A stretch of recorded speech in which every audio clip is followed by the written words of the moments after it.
안녕하세요. 저는 올해 70살이 된 김철호라고 합니다. 30년간 워싱턴 DC에서 연방정부 공무원으로 일했고 5년 전 은퇴했습니다. 오늘 아침 우편함에서 병원 청구서를 꺼내는 순간 다리에 힘이 풀렸습니다. 38,000달러. 제 월 연금이 4,000달러인데 한 달 의료비가 거의 10개월치 연금과 맞먹는 금액이 나온 거예요. 이런 말씀을 드리게 될 줄은 꿈에도 몰랐습니다. 30년간 성실히 일하고 연금도 넉넉하게 받는다고 생각했는데 지금은 파산 직전에 몰렸어요. 어떻게 이런 일이 벌어졌는지 제 이야기를 들어주시겠어요? 5년 전만 해도 저는 자신만만했습니다. 연방정부에서 30년간 일한 공무원으로서 FERS 연금과 TSP 연방직원 저축 플랜에서 매달 4,000달러 정도 받을 수 있었거든요. 여기에 소셜 시큐리티까지 합치면 월 5,000달러가 넘었으니 두 사람이 살기에는 충분하다고 생각했어요. 아내 순자와 저는 1975년에 결혼해서 40년 넘게 함께 살아왔습니다. 아내는 한국에서 간호사로 일했지만 미국에 와서는 자격증 문제로 병원에서 일하지 못했어요. 대신 한인 요양원에서 파트타임으로 일하면서 아이들을 키웠죠. 우리에게는 2명의 자녀가 있습니다. 큰아들 민수는 시애틀에서 IT 엔지니어로 일하고 있고 딸 은영이는 LA에서 간호사로 일해요. 둘 다 각자의 가정을 꾸리고 열심히 살고 있습니다. 제가 연방정부에서 일할 때는 건강보험이 정말 좋았어요. FEHB 연방직원 건강보험로 거의 모든 의료비가 커버됐거든요. 연간 본인 부담금이 몇백 달러 정도였으니 의료비 걱정은 전혀 하지 않았죠. 은퇴를 앞두고 여러 가지 계획을 세웠습니다. 버지니아 알렉산드리아에 있는 우리 집은 30년 모기지를 다 갚았고 집값도 50만 달러 정도로 올라 있었어요. TSP 계좌에는 35만 달러 정도 모아두었고요. 이 정도면 편안한 노후를 보낼 수 있겠어. 그렇게 생각했습니다. 은퇴 후 첫 2년은 정말 행복했어요. 아내와 함께 여행도 다니고 손주들도 자주 만나러 갔습니다. 아들 민수는 두 아이의 아버지가 되었고 딸 은영이도 결혼해서 행복하게 살고 있었거든요. 하지만 문제는 메디케어로 바뀌면서 시작됐습니다. 65세가 되면서 연방정부 보험에서 메디케어로 전환돼야 했는데 이때부터 의료비 부담이 늘어나기 시작했어요. 메디케어 파트 A는 병원 입원비를 커버하지만 파트 B는 의사 진료비를 커버하는데 월 174달러를 내야 했어요. 여기에 처방약을 위한 파트 D까지 더하면 월 200달러가 넘었죠. 그리고 무엇보다 메디케어가 커버하지 않는 부분들이 많았어요. 첫 번째 큰 충격은 은퇴 3년째 되던 해였습니다. 제가 심장에 문제가 생겨서 응급실에 실려갔어요. 가슴이 너무 아파서 심장마비인 줄 알았는데 다행히 협심증이었습니다. 하지만 3일 입원에 각종 검사 비용으로 25,000달러가 나왔고 메디케어와 보충보험을 적용해도 제가 내야 할 몫이 5,000달러였어요. 한 번의 응급실 방문으로 한 달치 이상의 연금이 날아간 거죠. 이상하네. 메디케어가 이렇게 비싼 줄 몰랐는데. 그때까지도 저는 이것이 시작에 불과하다는 걸 몰랐습니다. 심장 문제 이후로 정기적인 심장내과 진료를 받아야 했어요. 3개월마다 한 번씩 가는데 진료비만 300달러, 심전도와 혈액 검사비로 또 200달러, 처방약비로 월 150달러가 나갔습니다. 연금이 4,000달러인데 의료비만 월 500달러 이상 나가네. 하지만 이것도 시작에 불과했어요. 은퇴 4년째 되던 해 아내 순자에게 더 큰 문제가 생겼습니다. 평소에 건망증이 심해지더니 어느 날 집 근처에서 길을 잃고 헤매는 거예요. 처음에는 단순한 노화라고 생각했는데 병원에서 정밀 검사를 받아보니 초기 치매 진단이 나왔습니다. 알츠하이머입니다. 아직 초기 단계이지만 지속적인 치료와 관리가 필요합니다. 의사의 말이 귓가에 맴돌았어요. 40년을 함께 살아온 아내가 치매라니 받아들이기가 너무 힘들었습니다. 치매 치료비는 상상을 초월했어요. 월 한 번 신경과 진료에 400달러, 3개월마다 하는 MRI 검사에 3,000달러, 치매 진행을 늦추는 약값으로 월 600달러가 나갔습니다. 여기에 아내가 혼자 있기 위험해져서 낮 시간에 와주는 케어기버 간병인을 고용해야 했어요. 하루 8시간씩 주 5일, 시간당 25달러니까 월 4,000달러였습니다. 이건 제 연금 전체잖아요. 하지만 아내를 혼자 둘 수는 없었어요. 한 번은 제가 마트에 갔다 온 사이에 아내가 가스레인지를 켜놓고 깜빡한 적이 있었거든요. 다행히 큰일은 없었지만 그 이후로는 정말 한시도 눈을 뗄 수가 없었어요. 이때부터 우리 가게는 완전히 적자로 돌아섰습니다. 월 수입은 연금 4,000달러에 소셜 시큐리티 1,200달러, 총 5,200달러였어요. 하지만 월 지출을 계산해 보니 제 의료비 500달러, 아내 의료비 1,000달러, 케어기버비 4,000달러, 기본 생활비 식비 공과금 보험 등 1,500달러, 총 7,000달러가 나갔습니다. 매달 1,800달러씩 적자였어요. 처음에는 TSP 계좌에서 돈을 빼서 충당했습니다. 35만 달러가 있으니까 당분간은 버틸 수 있다고 생각했거든요. 하지만 매달 2,000달러씩 빼니까 1년에 24,000달러, 15년이면 바닥날 계산이었어요. 이렇게 가면 안 되는데. 그래서 케어기버 시간을 줄여봤습니다. 하루 8시간에서 4시간으로 줄였더니 월 케어기버비가 2,000달러로 줄었어요. 하지만 아내 혼자 있는 시간이 길어지니까 더 위험했습니다. 어느 날은 욕실에서 넘어져서 다쳤고 또 어느 날은 이웃집에 가서 우리 집이 어디냐고 물어봤다고 하더라고요. 이웃분이 전화를 주셔서 알았는데 정말 창피하고 미안했어요.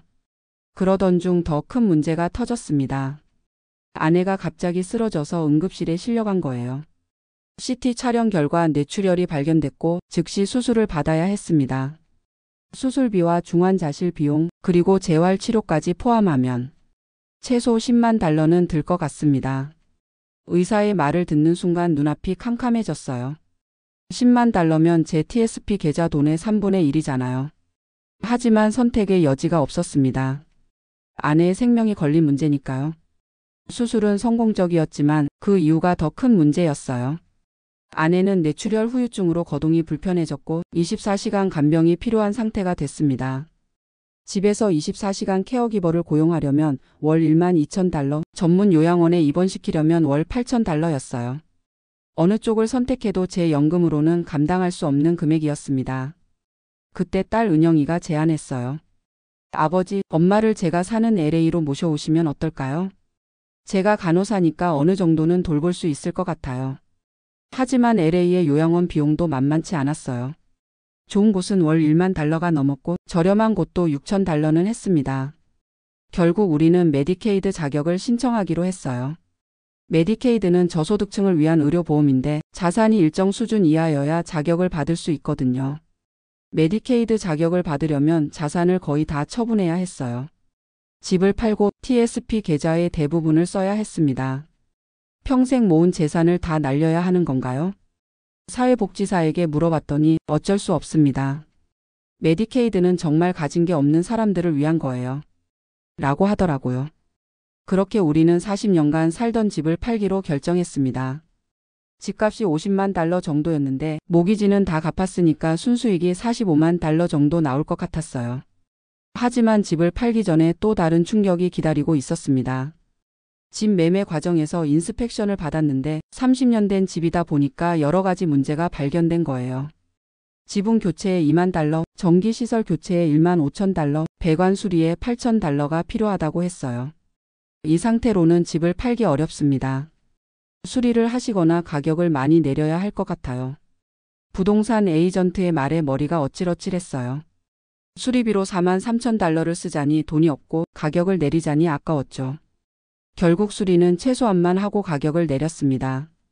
42만 달러에 팔았는데 수리비와 각종 수수료를 빼니까 순수익은 35만 달러 정도였어요.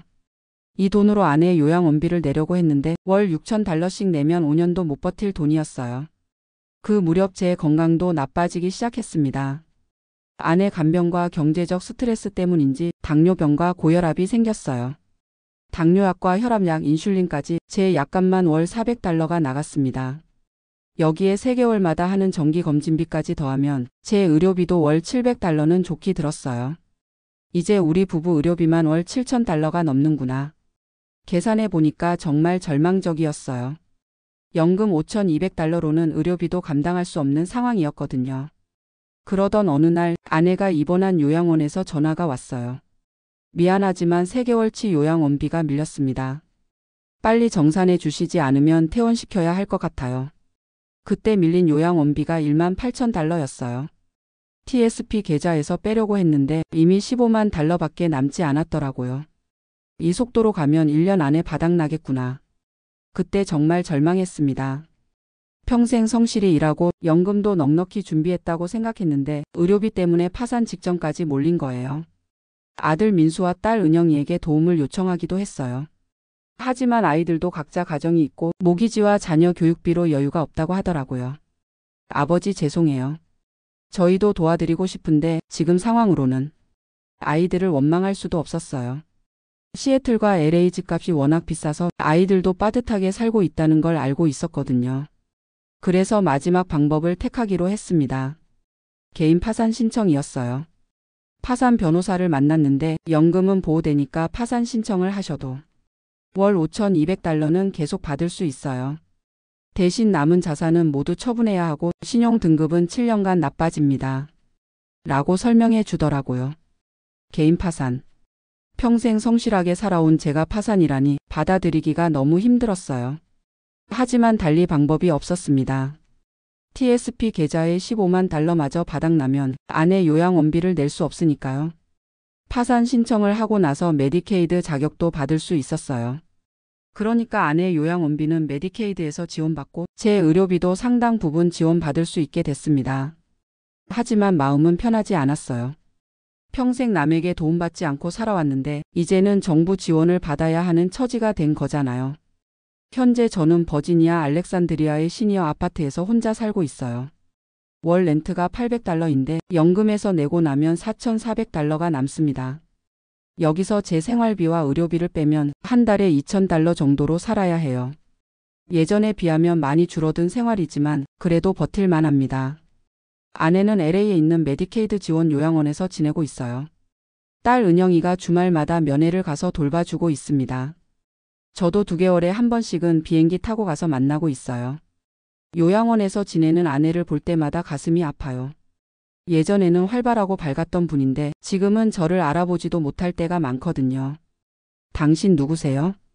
아내가 저를 보며 하는 이 말이 제일 힘들어요. 40년을 함께 살았는데. 하지만 그래도 다행인 건 메디케이드 덕분에 아내가 제대로 된 치료를 받을 수 있다는 거예요. 만약 메디케이드가 없었다면 저희는 정말 어떻게 됐을지 모르겠어요. 지금 돌이켜보면 미국의 의료 시스템이 이렇게 비싸다는 걸 미리 알았다면 다른 준비를 했을 텐데 하는 아쉬움이 있어요. 롱텀 케어 보험이라는 게 있다는 걸 은퇴 후에 알았거든요. 이 보험은 장기간 간병이 필요할 때 비용을 지원해 주는 건데 젊을 때 가입해야 보험료가 저렴해요. 65세 이후에 가입하려니까 월 보험료가 $600가 넘더라고요. 그때는 이미 늦었죠. 그리고 메디케어만으로는 장기 간병 비용을 커버할 수 없다는 것도 미리 알았으면 좋았을 텐데요. 많은 사람들이 저처럼 잘못 알고 있을 것 같아요. 요즘 저는 지역 한인 복지관에서 봉사활동을 하고 있어요. 저와 같은 처지의 어르신들이 정말 많더라고요. 연금 받고 편안하게 살 줄 알았는데 의료비 때문에 고생하는 분들이 제가 겪은 경험을 바탕으로 다른 분들에게는 미리 준비하시라고 조언을 드리고 있어요. 롱텀 케어 보험을 꼭 준비하세요. 메디케어만으로는 부족해요. 이런 말씀을 드리고 있습니다. 가끔 생각해보면 30년간 성실히 일하고 세금도 제때 냈는데 이렇게 고생하는 게 맞나 싶기도 해요. 하지만 어쩔 수 없는 현실이니까 받아들이고 살아가고 있습니다. 그래도 다행인 건 제가 아직 건강하다는 거예요. 당뇨와 고혈압이 있지만 약으로 조절이 되고 있고 일상생활에는 큰 지장이 없어요. 그리고 아이들이 건강하게 잘 살고 있다는 것도 위안이 됩니다. 비록 경제적으로 도움을 받을 수는 없지만 가끔 전화해서 안부를 묻고 손주들 사진을 보내주니까 그것만으로도 행복해요. 요즘 제 소망은 하나예요. 아내가 평안하게 지내다가 고통 없이 먼저 가는 거예요. 더 이상 고생하지 않았으면 좋겠어요. 그리고 제가 아내보다 먼저 가지 않기를 바라고 있어요. 제가 없으면 아내가 더 외로울 테니까요. 이런 말씀을 드리게 되어 죄송합니다. 하지만 누군가는 이런 현실을 알아야 한다고 생각해요. 미국에서 은퇴했다고 해서 모든 게 보장되는 건 아니에요. 특히 의료비는 정말 무서운 것 같아요. 혹시 이 방송을 들으시는 분들 중에서 아직 젊으신 분들이 계시다면 미리미리 준비하시기 바랍니다. 저처럼 되지 마시고요. 감사합니다.